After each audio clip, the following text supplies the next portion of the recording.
Hi again. Hello. Back for more Thanksgiving goodness. Yes, thank you, Stephanie. Good, good. And Wilson, hello. Hello, how are you? I'm good. How are you? Fine, thank you for asking. How are you, Ana Carolina? No. I'm nice and I'm fine, thank you.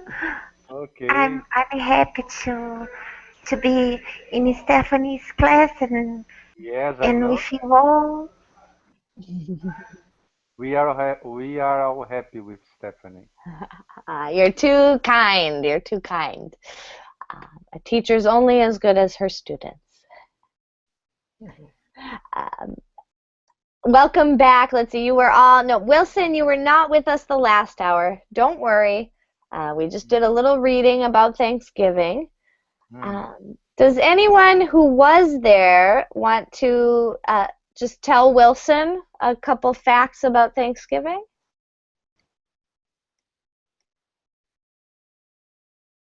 It's with you, Anna.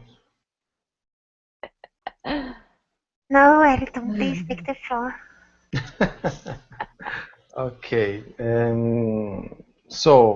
Wilson, Thanksgiving is celebrated in United States and Canada to celebrate the harvest, and in United States is the day of celebrate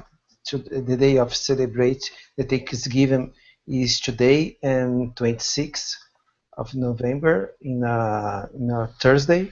And in Canada, they celebrate the Thanksgiving before. I know I don't remember the month. Um, years ago, in the 60s and 70s, the Thanksgiving began to celebrate because some settles they go to United States because they are we can say running from they wanted to Escape. uh, escape from the Britain from the rules to celebrate to honor their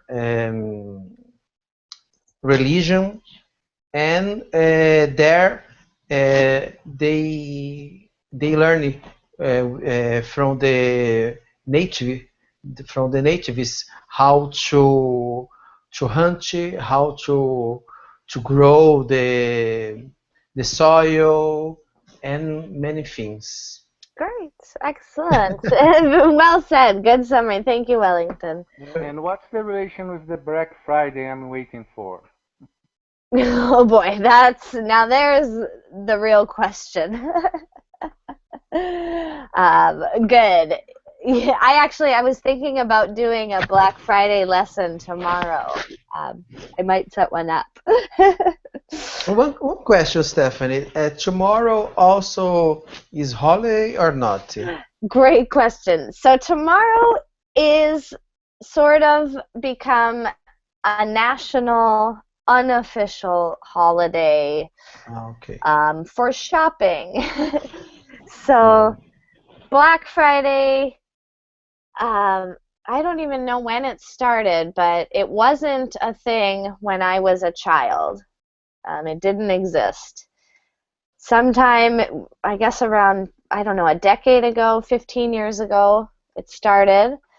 And basically, it started, people start their Christmas shopping the day after Thanksgiving.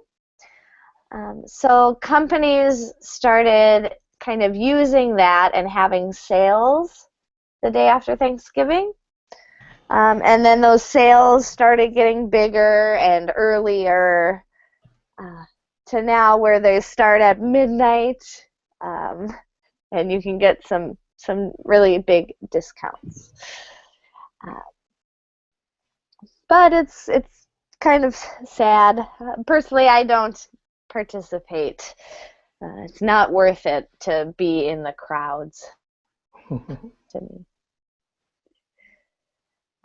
Great question. I think the video we're going to watch might touch on that.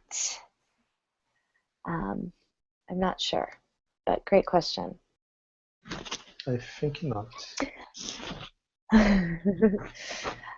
Oh, yeah, maybe not actually. I definitely looked at something about Black Friday I was going to teach. Any other questions? Actually, before we get started, I wanted to share with you all, this morning I went to the Macy's Thanksgiving Day Parade. Has anyone heard of that before? On Macy's, yes, but not in Thanksgiving. Okay, but In you're Macy's, familiar with the store? yes, Uh, I am. Cool. Well, every year, I think it started, I don't know, maybe 50 or 60 years ago, a long time, in New York, Macy's does a parade. So this is a part of the American Thanksgiving tradition. Usually you watch the parade on your TV at home, and they march down 8th Street or something in New York. Anyway, I actually got to go to this today.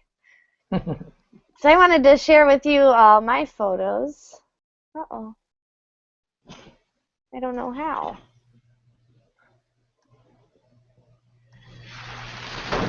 I'm trying to screen share my photos, but I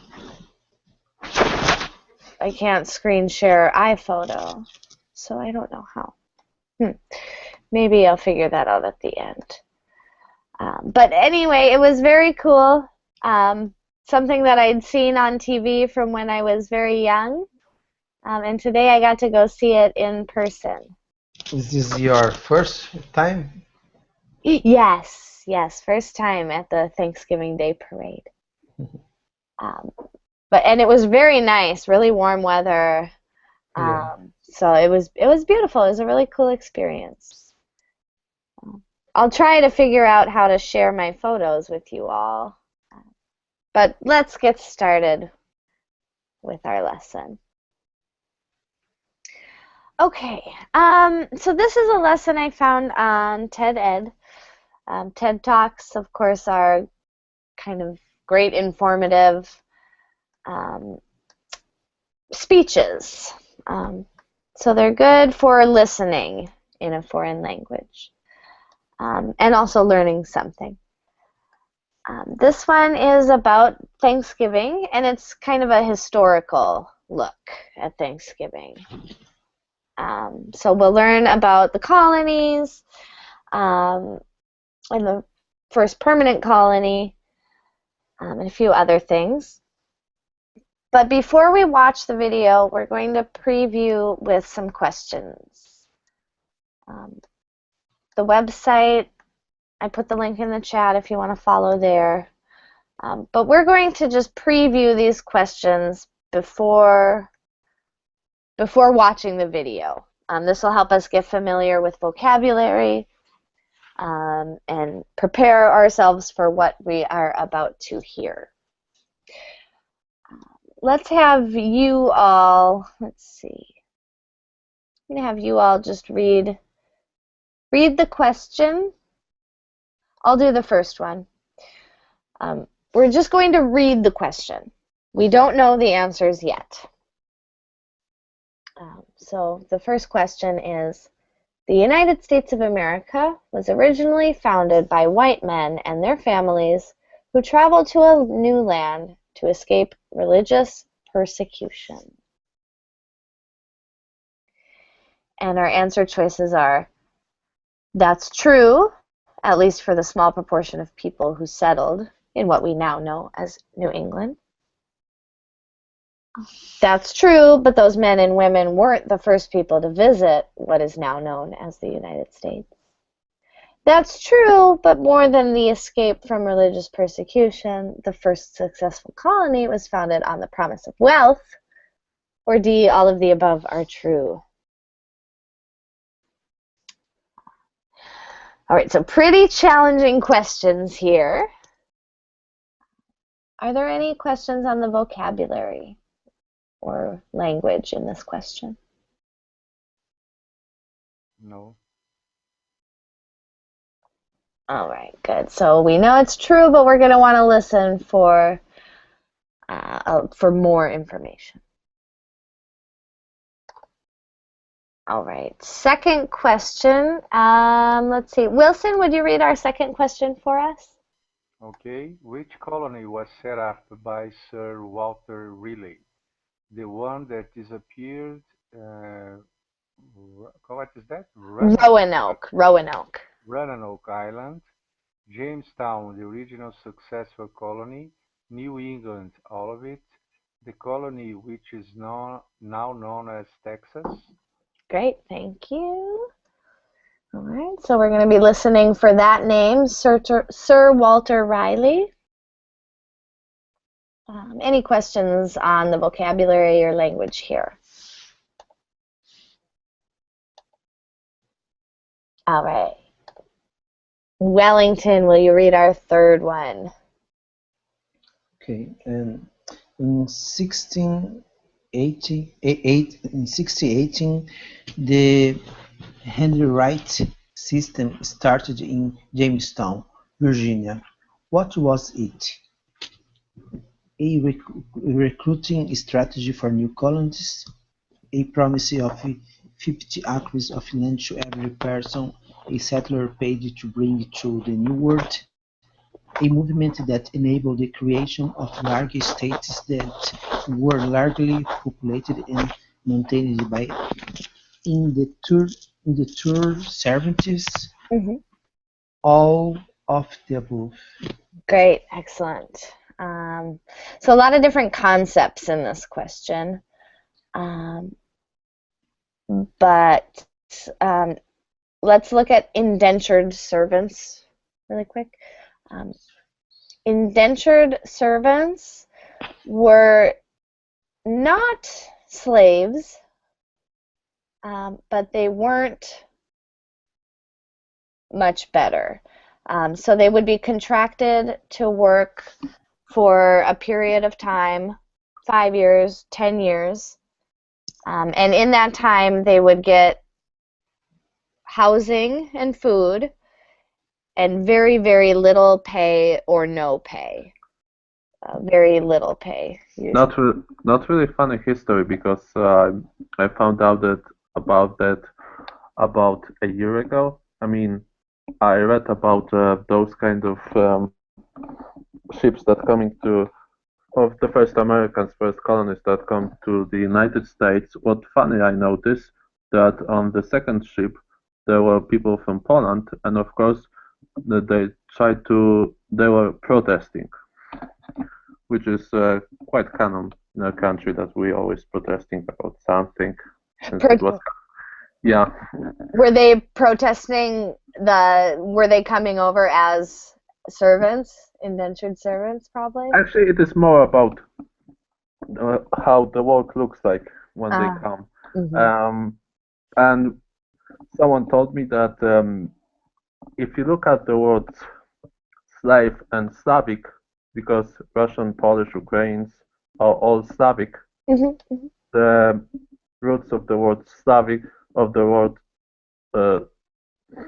slave comes from the Slavic.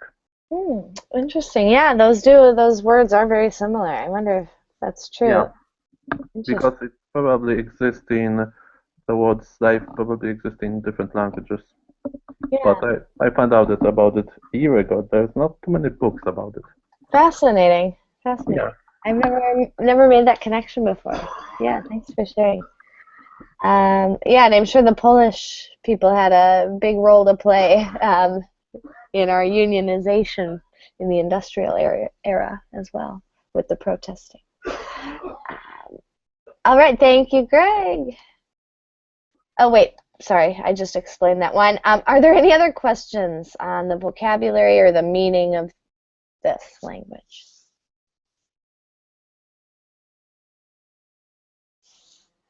No. All right, a few more. Next up, let's see, is it Anna's turn, I think? Or is it Greg's turn? Oh no. I think it's Greg's turn, yes. I did Okay. one, yeah, your turn. By 1625, Virginia was producing blank pounds of tobacco, and by the 1680s, I hear myself. It's really annoying. It was Oh, producing maybe more. if I'm It was producing more than pounds.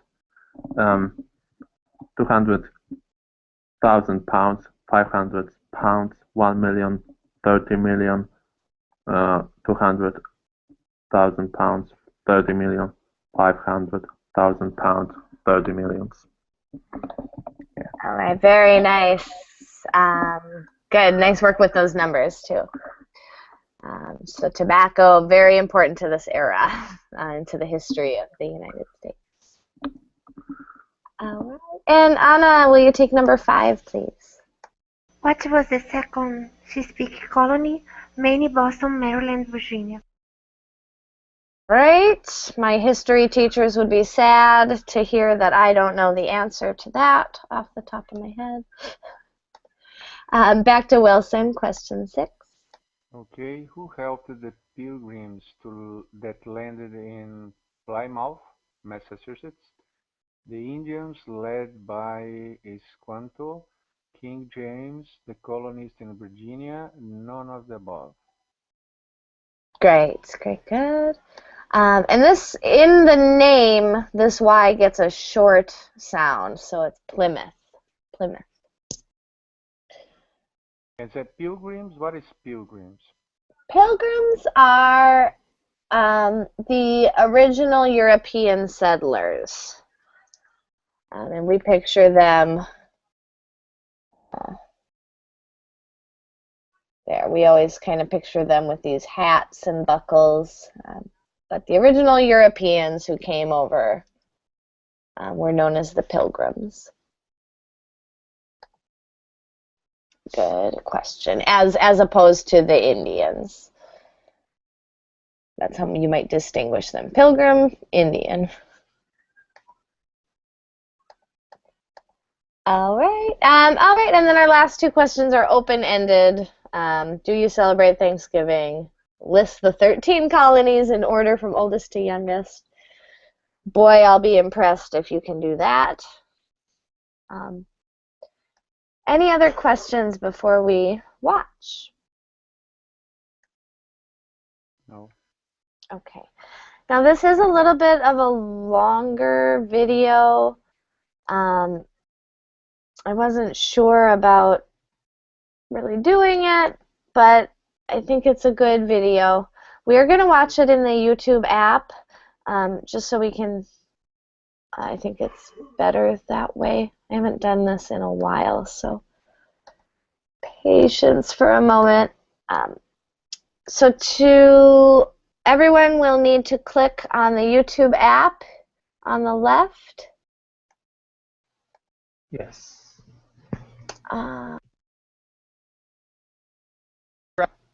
Oops. Okay, so I've got the video up. This is a little bit longer. It is 12 minutes. Hopefully that's an okay amount of time. I will try to turn on the closed captioning so we can have that as well. We're just kind of listening for the information from the questions, but also any other questions you have, any words that come up, anything that's confusing, or any comments you have as well. All right, so does everyone have the YouTube app open? Yes, I do. Okay, here we go.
Okay, I don't mean to interrupt. Sorry, everyone. Does anyone know how to get closed captioning on through the YouTube app? He speaks very quickly. I think here we can. The bottom right, maybe there is an option. The bottom right, yes. I know that on the YouTube page itself we can get closed captioning. So I wonder if I should just share that. I think something happens with the sound when I share that way. I give it for here. I think we can't. We can't do closed captioning from within the app. Oof. Let's see. I want to try. Let me try if I can share it on YouTube or something.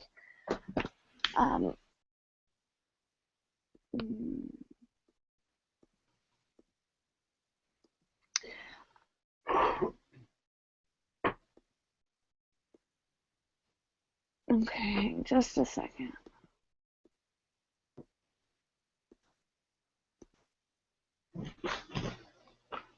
I think that this video don't has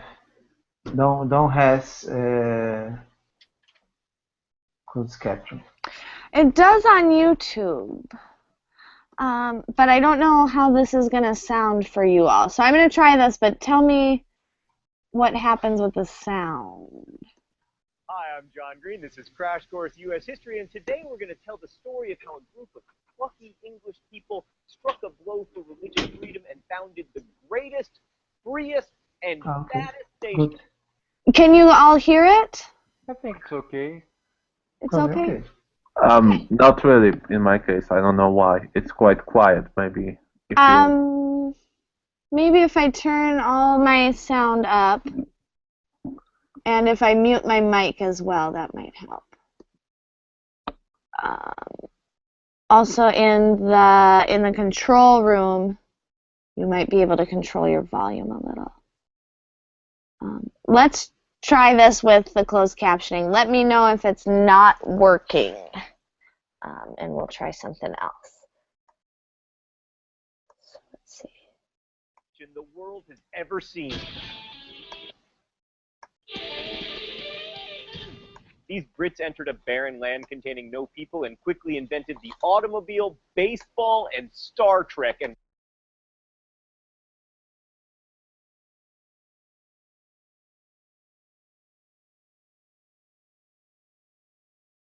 Oops, no sound, no sound.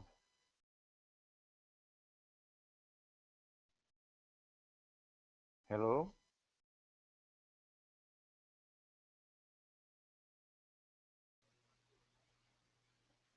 Stephanie?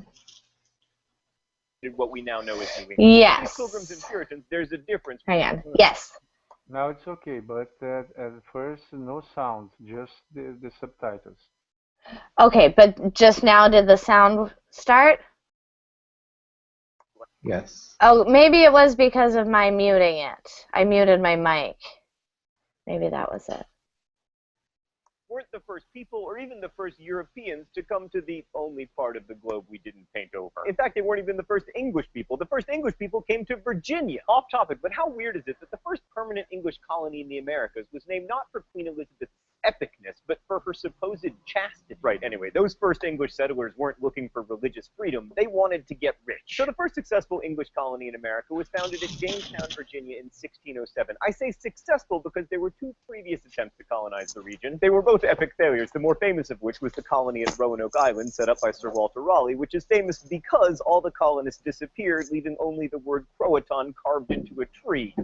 Jamestown was a project of the Virginia Company, which existed to make money for its investors, something it never did. The hope was that they would find gold in the Chesapeake region like the Spanish had in South America, so there were a disproportionate number of goldsmiths and jewelers there to fancy up that gold, which of course did not exist. Anyway, it turns out that jewelers dislike farming, so much so that Captain John Smith, who soon took over control of the island, once said that they would rather starve than farm. So in the first year, half of the colonists died. 400 replacements came, but by 1610, after a gruesome winter called the Starving Time, the number of colonists had dwindled to 65. And eventually word got out that the New World's one-year survival rate was like 20%, and it became harder to find new colonists. But in 1618, the Virginia Company hit upon a recruiting strategy called the headright, which offered 50 acres of land for each person that a settler paid to bring over. And this enabled the creation of a number of large estates, which were mostly worked on and populated by indentured servants. Indentured servants weren't quite slaves, but they were kind of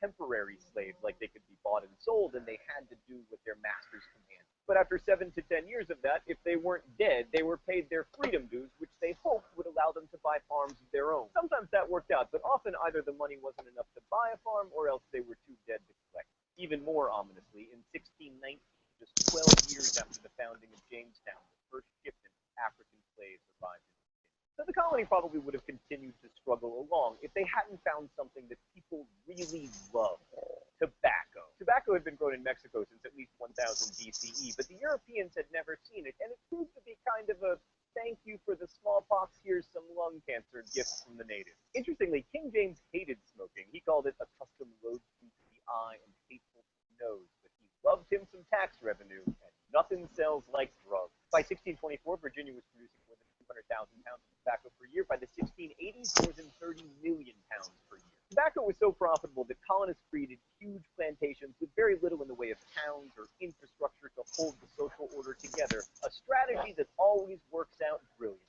The industry also structured Virginian society. First off, most of the people who came in the 17th century, 3/4 of them, were servants. So Virginia became a microcosm of England, a small class of wealthy landowners sitting atop a mass of servants. That sounds kind of dirty.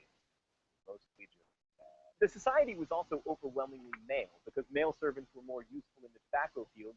They were the greatest proportion of immigrants. In fact, they outnumbered women 5 to 1. The women who did come over were mostly indentured servants, and if they were to marry, which they often did because they were in great demand, they had to wait until their term of service was up. This meant delayed marriage, which meant fewer children, which further reduced the number of females. Life was pretty tough for these women, but on the upside, Virginia was kind of a swamp of pestilence, so their husbands often died. And that created a small class of widows or even unmarried women who, because of their special status, could make contracts and own property, so that was good, sort of. Okay, a quick word about Maryland. Maryland was the second Chesapeake colony, founded in 1632, and by now there was no messing around with joint stock company. Maryland was a proprietorship, a massive land grant to a single individual named Cecilius Calvert. Calvert wanted to turn Maryland into like a medieval feudal kingdom to benefit himself and his family, and he was no fan of the representational institutions that were developing in Virginia. Also, Calvert was Catholic, and Catholics were welcome in Maryland, which wasn't always the case elsewhere. Speaking of which, let's talk about Massachusetts. So Jamestown might have been the first English colony, but Massachusetts Bay is probably better known. This is largely because the colonists who came there were so recognizable for their beliefs, and also for their hats. That's right, I'm talking about the Pilgrims and the Puritans. And no, I will not be talking about Thanksgiving. It's a lie. I can't help myself, but only to clear up the difference between Pilgrims and Puritans, and also to talk about Squanto. God, I love me some Squanto. Let's go to the thought bubble. Most of the English men and women who settled in New England were uber Protestant Puritans, who believed the Protestant Church of England was still too Catholic, kneeling and incense and extravagantly hatted archbishops. The particular Puritans, who by the way did not call themselves that, other people did, who settled in New England, were called Congregationalists, because they thought congregations should determine leadership and worship structures, not bishops. The Pilgrims were even more extreme. They wanted to separate more or less completely from the Church of England. So first they fled to the Netherlands, but the Dutch were apparently too corrupt for them, so they rounded up investors and financed a new colony in 1620. They were supposed to land in Virginia, but in what perhaps should have been taken as an omen, they were blown wildly off course and ended up in what's now Massachusetts, founding a colony called Plymouth. While still on board their ship, the Mayflower, 41 of the 150 or so colonists wrote and signed an agreement called the Mayflower Compact, in which they all bound themselves to follow, quote, just and equal laws that their chosen representatives would write up. Since this was the first written framework for government in the U.S., it's kind of a big deal. But anyway, the Pilgrims had the excellent fortune of landing in Massachusetts with 6 weeks before winter, and they had the good sense not to bring very much food with them or any farm animals. Half of them died before winter was out. The only reason they didn't all die was that local Indians, led by Squanto, gave them food and saved them. A year later, grateful that they had survived mainly due to the help of an alliance with the local chief Massasoit, and because the Indians had taught them how to plant corn and where to catch fish, the Pilgrims held a big feast, the first Thanksgiving. Thanks, Dog.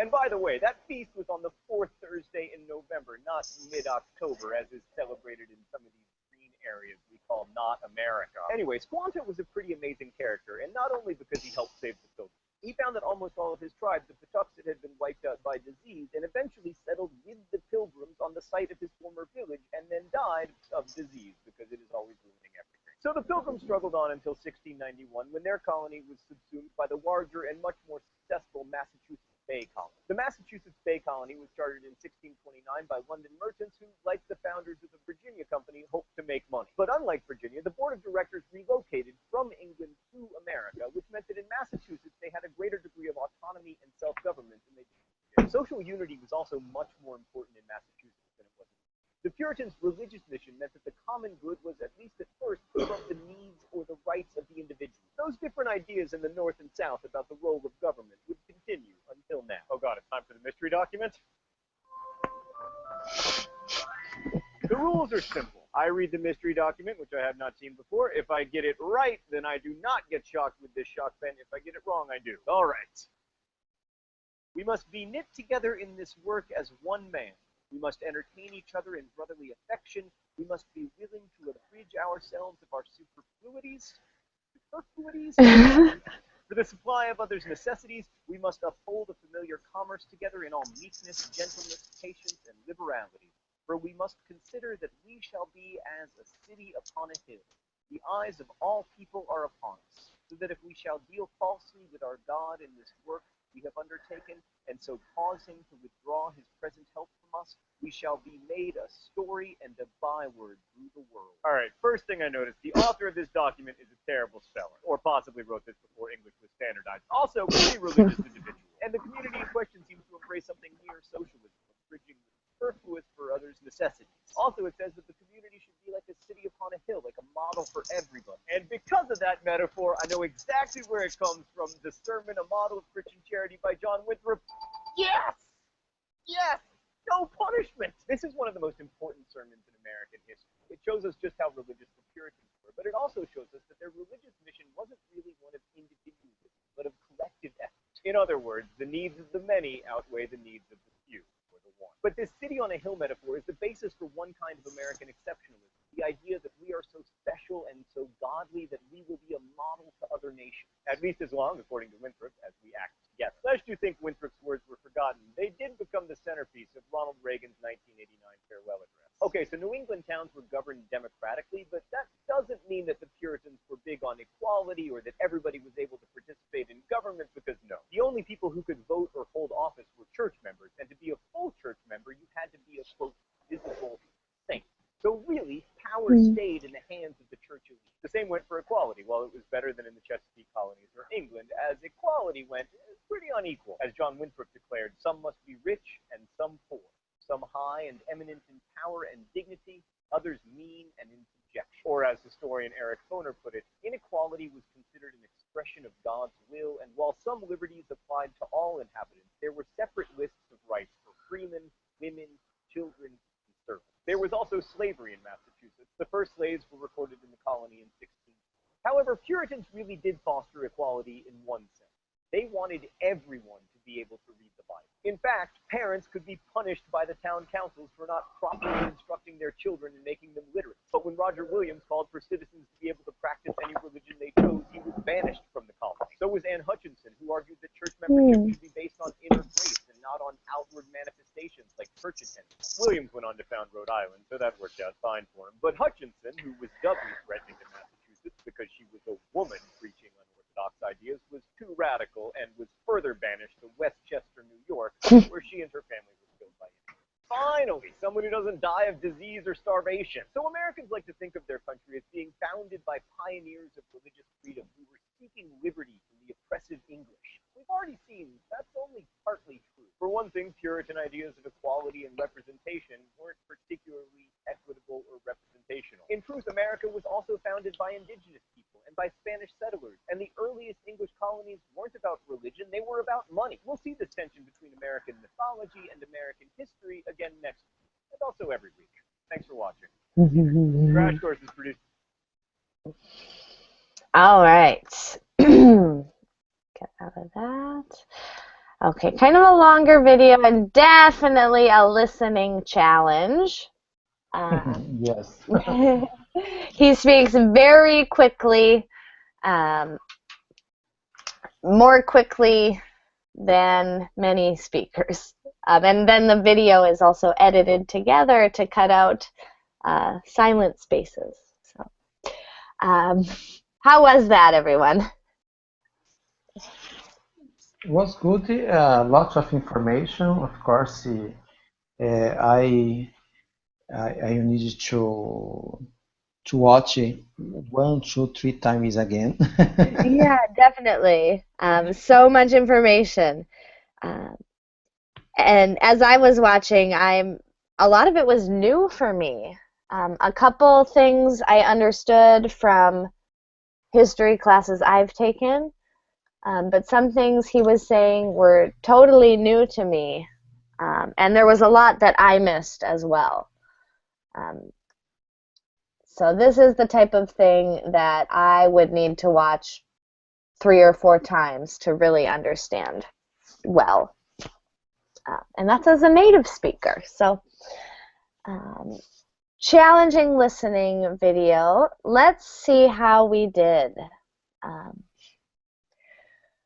we're going to go back to, oh, where did it go? Back to the original, I closed the screen, there it is. Back to the TED Ed lesson, back to the questions. Does anyone think they heard all the answers? I'm not sure. Yeah, I don't think I heard all the answers.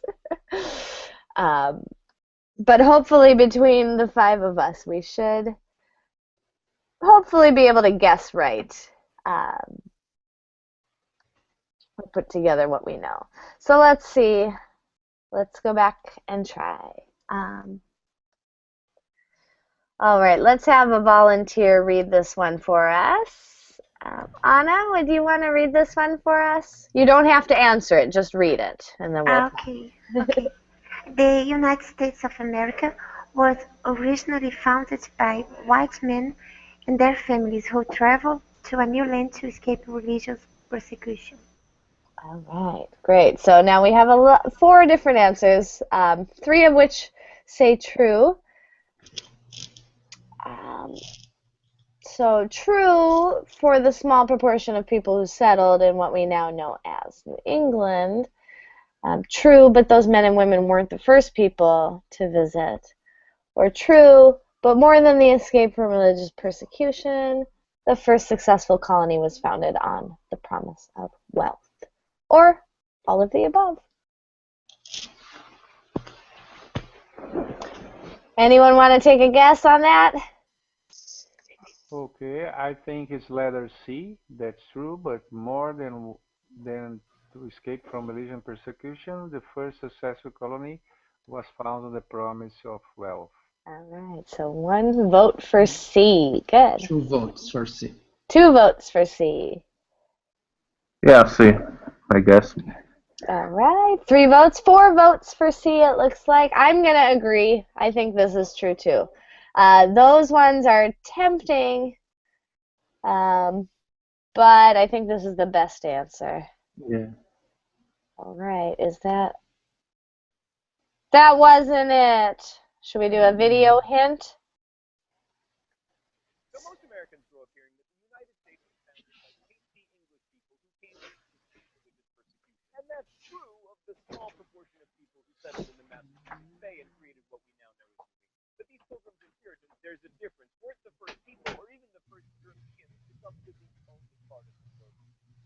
In fact, they weren't even the first English people. The first English people came to Virginia. Off topic, but how weird is it?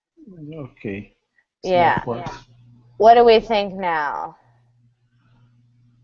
That's true, at least for the small proportion of people who settle in what we know now as New England. Yeah. Yeah, this one I heard. I actually heard him say those words, at least for Yeah, some a people. small proportion. One question: when you said it's wrong, because it's wrong, or it's the only not the only one that's true? Because Can, if it's can that, be. D, the answer. D is the answer. It could Can, be D. Yeah, it could be yeah, D still. I think D is the.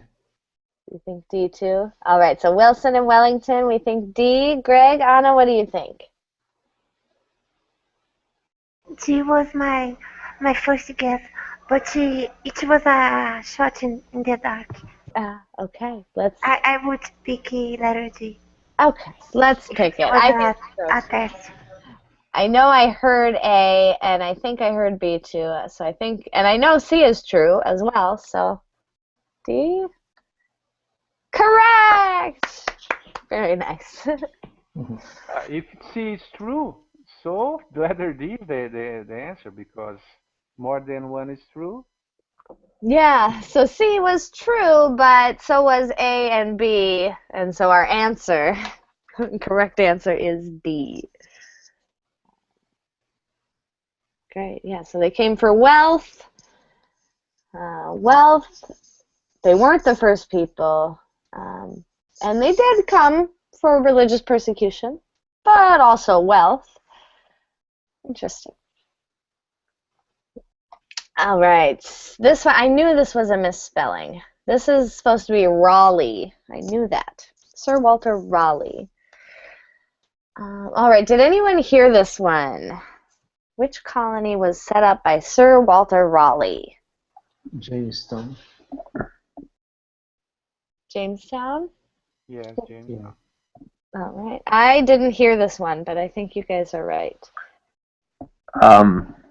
I think A, but could be wrong. Okay. Yeah, they were near the same part of the video, but I think it was this.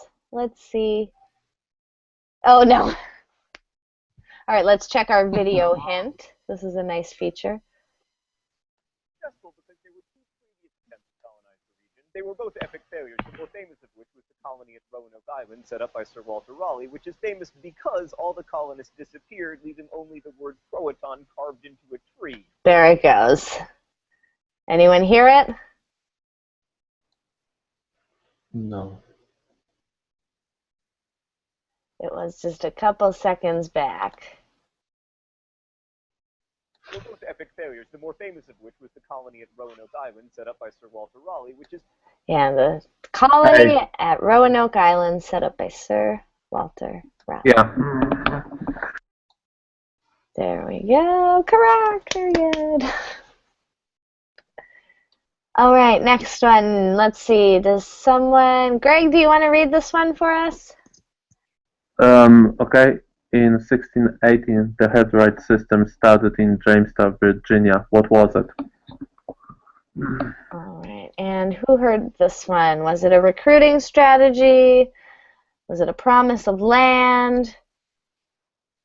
Oh boy, a movement? Yeah, it was a promise of 50 acres of land to every person or settler paid to bring. Yeah, it's true.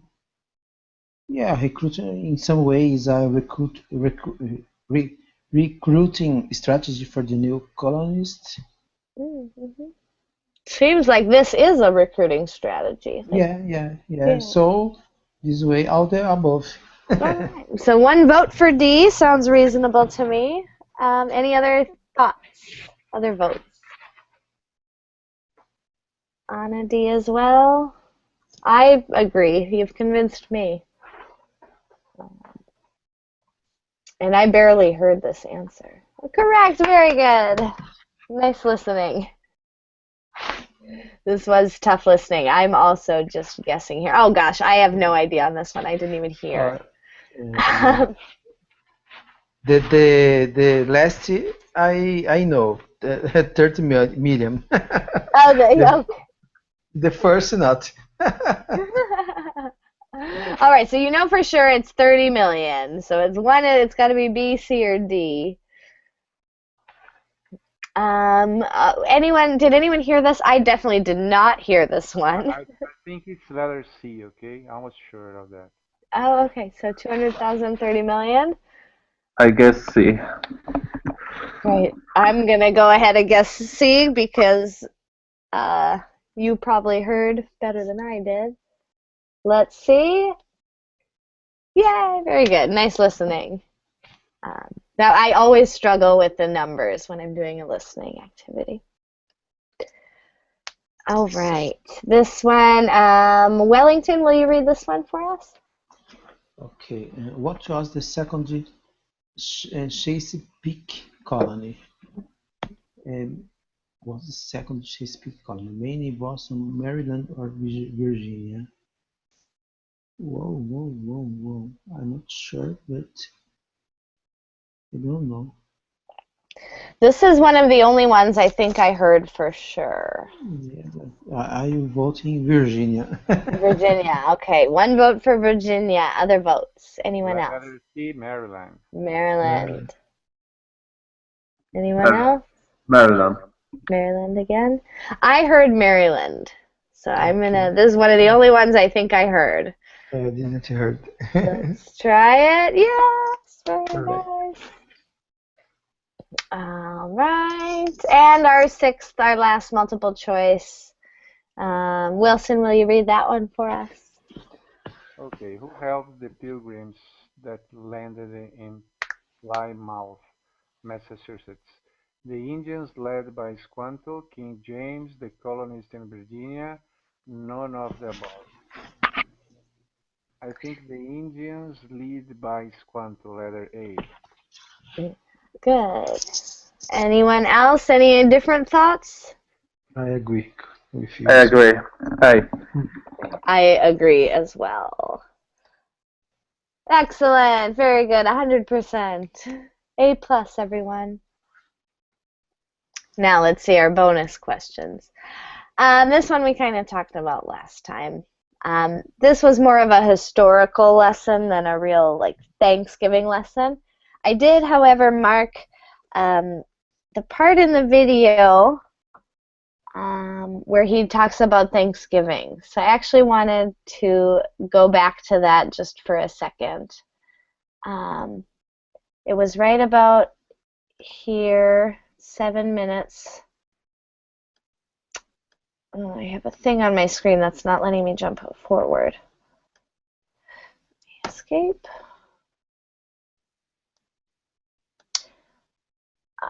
There we go, a little bit back from here. So he's going to talk about Thanksgiving. We're just going to review that one part really quick. The fortune of landing in Massachusetts with 6 weeks before winter, and they had the good sense not to bring very much food with them or any farm animals.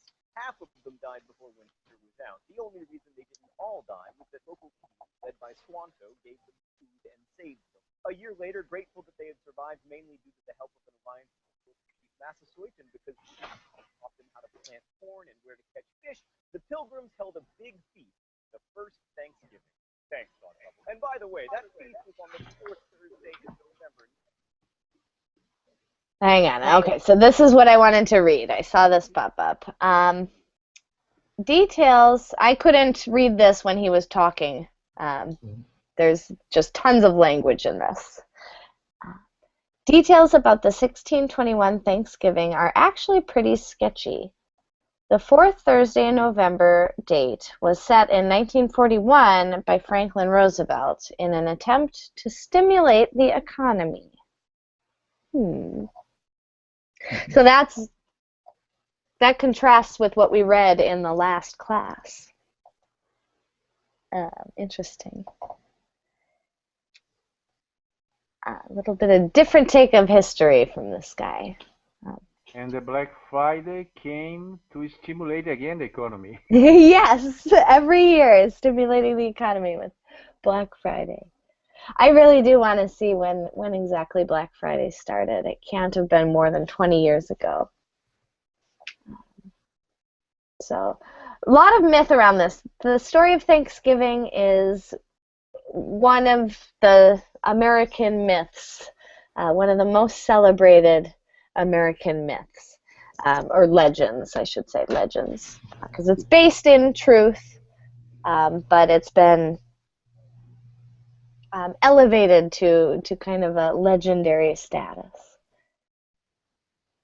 All right, last thing, did anyone catch this? He didn't say them in order, but he mentioned at least the first and second. Is anyone here a far better American than I? I think the first one was Virginia. See? Yes. Yes, yeah, that one's right. I know Virginia was first with Jamestown. Does anyone know what was second? Maryland, right? Sure. No, yeah, I think the video said that. Yeah. This is a test. American students in school, 7th grade or 8th grade, somewhere in there in American history, we have to know this. And I don't. So I'm a pretty bad student here. Let's just Google it really quick, like most people would if they ever needed to know. I probably can name the 13 of them. So those are the colonies that we have on the 13 strips of the American flag. Yes, yeah. Yeah, exactly. Yep, so the 13, the red and white stripes represent these 13 colonies that are now states: Virginia, Massachusetts, New Hampshire, Maryland, Connecticut, Rhode Island, Delaware, North Carolina, South Carolina, New Jersey, New York, Pennsylvania, and Georgia. Yeah. It doesn't mean that the colony is now a state in USA. They changed it because there is not a state named Delaware and Maryland. Yes, there are. So all of these are now states. Yes, New Yes. Jersey. Mm-hmm. Yes. Yep. Yep. Every one of those is a state now. Some of them you probably don't hear about often. Not all are famous states, but yeah. So that's kind of surprising. New York was one of the last states. Interesting. Cool. Well, 10 extra points for everyone who knew that list and just didn't want to say. I guess are there any questions on the video or any comments about anything we did today? I know it's a lot of language, but it's a good listening challenge. Yes, yes. Yes, for sure. All right. Well, I learned a few things. Thank you for helping me celebrate my Thanksgiving with a few themed lessons. It's been a pleasure for me and hopefully for you as well. Okay. Thank you. Yes. Bye-bye. Good. All right, bye. And Bye. good, Anna. I'm glad there were a lot of words you didn't know the meaning. It's hard to challenge students sometimes, so I'm glad this was a challenge for you. Yes, it was. Thank you very much. Good, great. Stephanie. My pleasure. Have a good night. We'll see you next time. See you. Bye. Thank you. All right, bye-bye. Bye bye. Thank you, Stephanie. Bye bye. My pleasure. Bye. The pleasure was